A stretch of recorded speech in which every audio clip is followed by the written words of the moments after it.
Halo semua, pada video kali ini kita akan melanjutkan pembahasan soal SNK Kimia tahun 2024. Mari kita lihat dulu soalnya. Pernyataan berikut yang tepat mengenai energi ikat adalah, ini konsepnya tentang energi ikat ya. Apa sih itu energi ikat? Energi ikat itu kurang lebih pengertiannya seperti ini. Energi yang diperlukan untuk memutus ikatan kimia antara dua atom dalam satu molekul. Ingat ya, kata kuncinya adalah ikatannya antar dua atom dalam satu molekul. Nah, adapun faktor-faktor yang mempengaruhi besarnya energi ikat antara lain jumlah ikatan rangkap, jenis atom yang berikatan, gugus penarik atau gugus pendorong. Nah, gugus penarik atau gugus pendorong itu artinya adalah atom-atom yang di sekitar ikatan yang kita tinjau, begitu. Nah, mari kita lihat ilustrasinya terlebih dahulu. Misal contoh nih ada 3 molekul H2O ya, yang disebut sebagai ikatan kimia di sini, ikatan yang diputus dalam konteks energi ikat itu adalah ikatan antara OH dalam satu molekul. Nah, ini contohnya. Sebenarnya antar molekul H2O ini ada juga ikatan OH, misalnya ini. O dari H2O di bawah dengan H dari H2O di kanan atas. Ini ada ikatan juga, tapi ini bukan ikatan kimia. Bukan ikatan kimia yang dimaksud di energi ikat ini. Ikatan kimia yang dimaksud di energi ikat itu terletak di satu molekul yang sama, bukan antar molekul. Gitu ya. Nah, sekarang mari kita lihat pernyataan pertama. Energi ikat hanya dapat digunakan pada penentuan panas reaksi atau entalpi reaksi untuk reaksi-reaksi dalam fasa gas.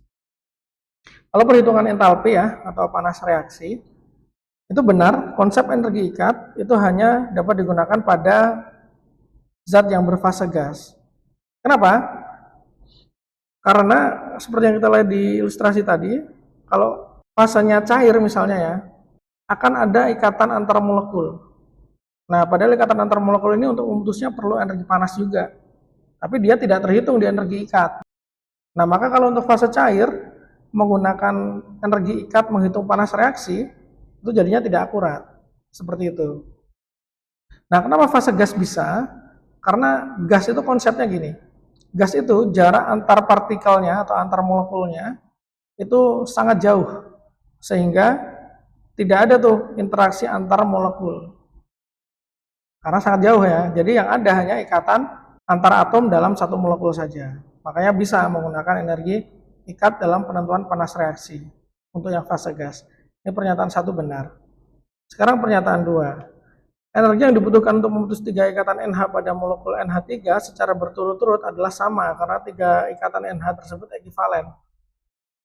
Kita coba gambar dulu NH3 ya. Nah, ini seperti ini gambarnya. NH, NH, NH. Nah, karena sama-sama atomnya NH, NH, NH, jumlah ikatannya juga sama-sama 1, kan faktor yang mempengaruhi pertama adalah jumlah ikatan. Ini sama-sama 1 ikatannya. Yang kedua, jenis atom yang berikatan. Jenis atom yang berikatan sama, NH, NH, NH. Berarti harusnya energi ikat masing-masing NH ini sama.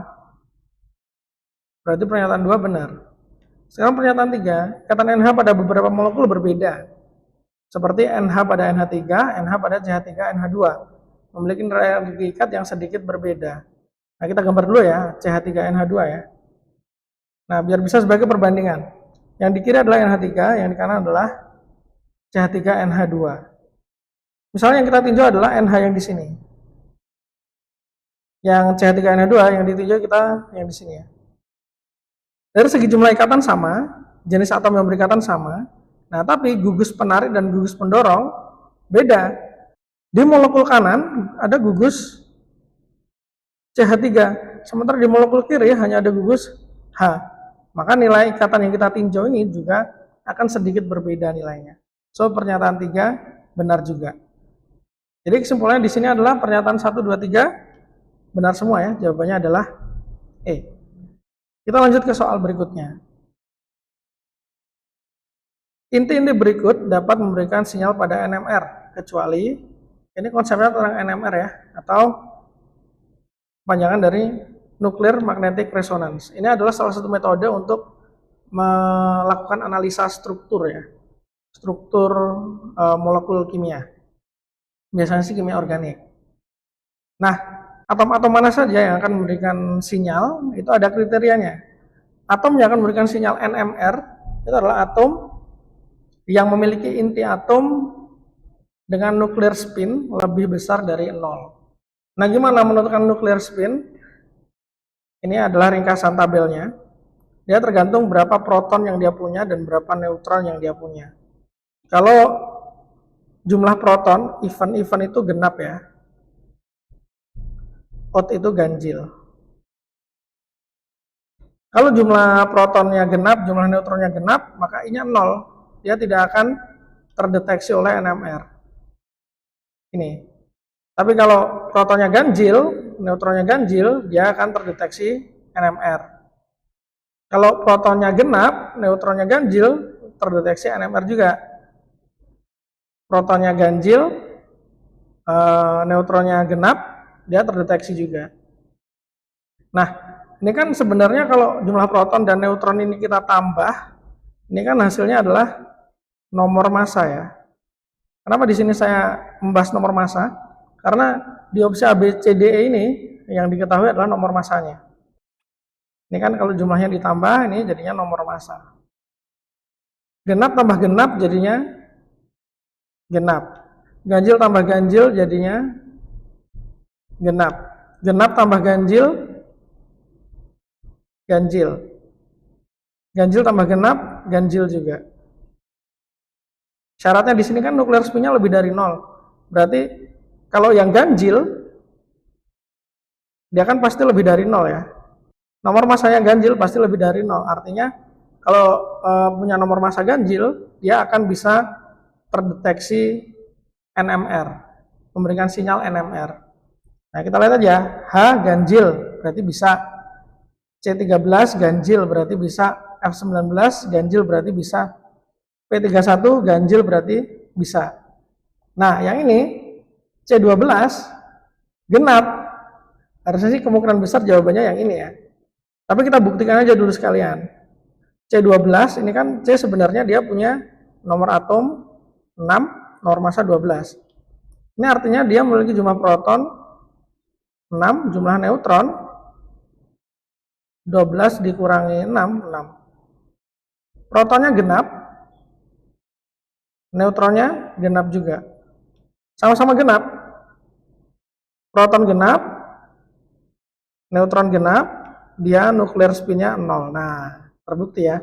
Berarti C12 ini dia tidak akan memberikan sinyal NMR.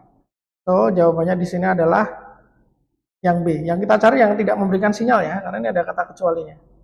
So, jawabannya adalah B.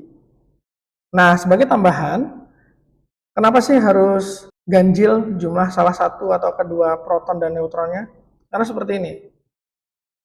Prinsip analisis NMR itu adalah memberikan medan magnet. Ini adalah gambaran atau ilustrasi partikel-partikel, contohnya proton misalnya. Proton yang tidak diberikan medan magnet. Dia spinnya tidak beraturan. Tapi ketika diberikan medan magnet dari luar, spinnya jadi beraturan. Ada yang ke atas, ada yang ke bawah kalau dari gambar ini ya. Yang ke bawah dan ke atas ini saling menghilangkan. Ke bawah ke atas saling menghilangkan. Bawah ke atas saling menghilangkan. Masih ada satu nih yang dia tidak terhilangkan spinnya atau medan magnet induksinya. Inilah yang menyebabkan atom tersebut bisa terdeteksi karena dia masih ada sisa medan magnet induksinya, tidak ternetralkan oleh arah yang lainnya. Nah, kalau misalnya di sini nggak ada, partikel ini nggak ada, jadi partikelnya cuma 6, protonnya cuma 6, ya dia tercancel out semua. Jadi sama saja, oh nggak ada medan magnet induksinya, sehingga tidak bisa terdeteksi pada analisis NMR. Begitu ya konsepnya ya. Makanya di sini kenapa proton atau neutronnya harus ganjil, agar bisa terdeteksi sinyal magnetiknya atau dari spinnya begitu.